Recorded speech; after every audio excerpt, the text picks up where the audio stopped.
بسم الله الرحمن الرحيم. الحمد لله رب العالمين. رمضان كريم. قلبتي ورصحافدات كان انت انكو قوانا هي ما انتو اي بش تهل بش اللواتين سديد بش افراد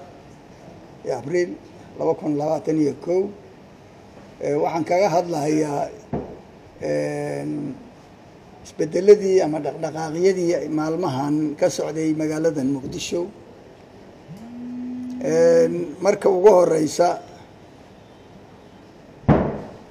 marka ugu horeysa waxaan rabaa inaan galabta halkan boogaadiyo una hambaliyeeyo ra'iisul wasaaraha Jamhuuriyadda Federaalka Soomaaliya Engineer محمد حسين روبلة iyo madaxweynayaasha galmudug iyo hirshabeelle mudane axmed qoorqoor iyo mudane cali guudlaawe war murtiyeedyadii shalay ay ka soo saareen magaalada muqdisho ee ku wajahnayd sidii Soomaaliya ay uga bixi lahayd cakirnaanta iyo muxuu ahaa qalalaasaha siyaasadeed ay uga bixi lahayd waxaan leeyahay hambaliyo waxay qaadeen aan is leeyahay wadadii loo baahnaa ee shacbiga Soomaalida uu ka sugahayay xilliga adkaa ee loo baahnaa hambaliyadaas iyo bogaadintaas aan rabaa inaan iraahdo halkan ka iraahdo qodobka kale aan rabo inaan ka hadlaa waxay tahay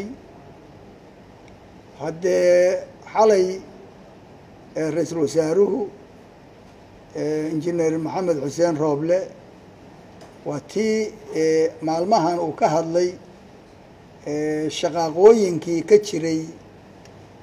magaalada muqdisho iyo barakicii iyo qaxii ka dhacay iska horimaadkii ciidamada dawladda iyo kooxaha kale oo ka soo horjeeday arrintaas waxa weeye go-aankii laga gaaray wuxuu ahaa in dhammaan ciidamadu ay ku laabtaan goobahoodii ay ku laabtaan dalkana ay u adeegaan bulshada Soomaaliyeed si nabada iyadoo la ogsoon yahay dhibaatadii halkan ka dhacday iyo qalalaasihii meeshan labadii maalmood ka dhacay dadka Soomaaliyeed wixii ay u geysato ahayd ama danyarta Soomaaliyeed shacbiga Soomaaliyeed gaar ahaan kuwa Muqdisho jooga barakicii iyo muxuu ahaa dhimashadii iyo muxuu ahaa burburkii hantiyeed iyo dhaawac ku soo gaaray waa la wada ogsoonaa arrintaas marka waxay salka ku haysay ciidamadu in ay ku ekaadaan ku laabtaan xeryahoodii ka laabtaan goobihii la isku dhaco ka yimid ay ku ekaadaan xeryahooda inay ku ekaadaan bay ahayd awaamirta ciidamada la siiyey waxaan adkeynayaa arrintaas anigoo xiganaya waxaan adkeynayaa arrintaas ayadaahi in shacbiga Soomaaliyeed loo turo inaan mar kale la gelin dhax iyo barakac inaan la gelin iyadoo aanu ka digayno in dhaqdhaqaaqyo cusub oo hadda muuqda inay jiraan oo aan isleenahay dhaqdhaqaaqyo ciidan oo hadda kadibihi magaaladan Muqdisho dhexdeeda iyo dibaddeedaba ka imaanaya inaysan ahayn wax taageeraya nabadii xasiloonidii iyo baaqiyadii ay madaxda dhan soo jeediyaan arrintaasi xalay runtii ay soo jeediyeen madaxdaasi ra'iisul wasaaraha iyo labada madaxweyne waxaa taageeray madaxweynaha jamhuuriyadda taageeray mudane maxamed cabdullaahi farmaajo wuu taageeray marka ma aragno sabab cid kale ay hadda ciidan loo abaabulana uma jeedno. waxaan arkaynaa marka inaan weli madaxdii mar haddii intaasoo dhani ay isku waafaqeen, waxaan ka digaynaa arrintaas iyada in laga digtoonaado, ciidamaduna ay ku ekaadaan madaxdoodii iyo awaamirta ay siisay inay ku ekaadaan, oo aan lagu laaban wixii aan isla ogeyn oo foosha xumaa ee magaaladan muqdisho dhexdeeda ku dhacay shacbiga Soomaaliyeed iyo dadka muxuu ahaa aan iyadoo Ramadaan ah iyo qax iyo barakac inaan loo celin dadka Soomaaliyeed oo halkan magaaladan muqdisho ku dhaqan. qodobka kale oo aan ka hadlay waxay tahay isla arrimaha asbuucan waxaad ogsoonaydeen go-aankii shalay madaxdaa soo saareen kadib maantay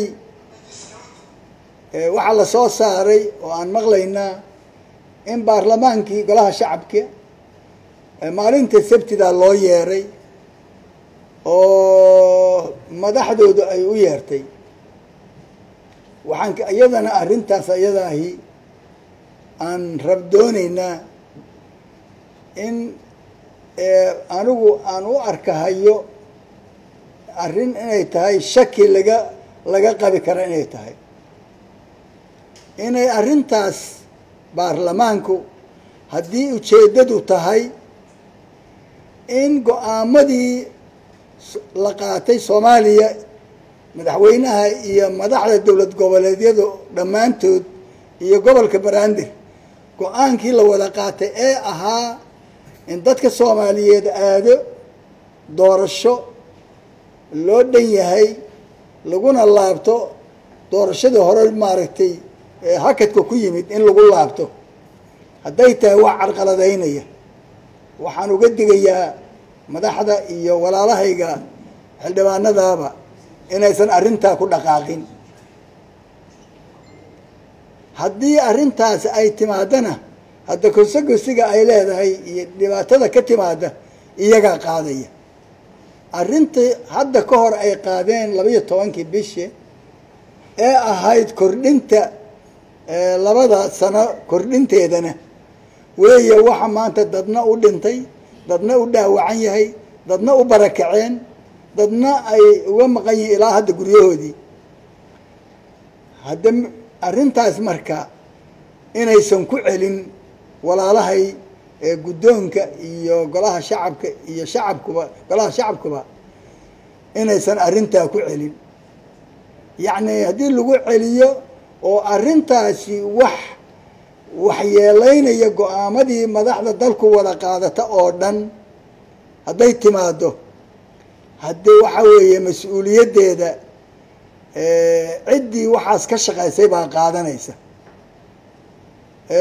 shacbiga Soomaaliyeed iyo dadka Soomaaliyeedna maaragtay ayagay jawaabtooda ayagaa siin doona. haddee aada iyo aada umahadsan tihiin. saddexdaa qodob bay ahayd maaragtay kala duwan inaa idin idhaahdo afur wanaagsan. waa mahadsantihiin. asalaamu calaykum waraxmat ullahi wabarakaatu. maxaa soo kordhiyay shirkankeeda inama soo dedejiyo dareenka golaha shacabka ka qabtay xilli dalku isbedel dhacay go-aana soo baxeen madaxweynuhu soo dhaweeyo maxaa tugmaysaan siyaasiyiintiinaan mar haddii nala ka qaniinay go-aankii hore shacbiga Soomaaliya laga qaniinay qaniya uga timi oo dhibaatada hadda aada ogeydeen ay ka dhalatay go-aankii hore, hadda walaalaheen waa u nasteexaynaynaa inaysan mar kale ku laaban. jidkaasi waa jid xiran wey, waddo tii ay noqotay. waxaa weeyaan su-aasha kuweydiina waxay tahay maadaama aad ugu tiriyo laguna xaqliyo dhinaca Rooble oo ra-iisul wasaaraha Soomaaliya warar soo baxayana ay leeyihiin sabtiga baqdin waxaa jirta in prime minister Rooble qudhiisa in miiska la soo saaro. arrimahaas ayaa la leeyahay gulgulka qaybay ka tahay, marka taasoo qayb ka tahay waxyaabaha ka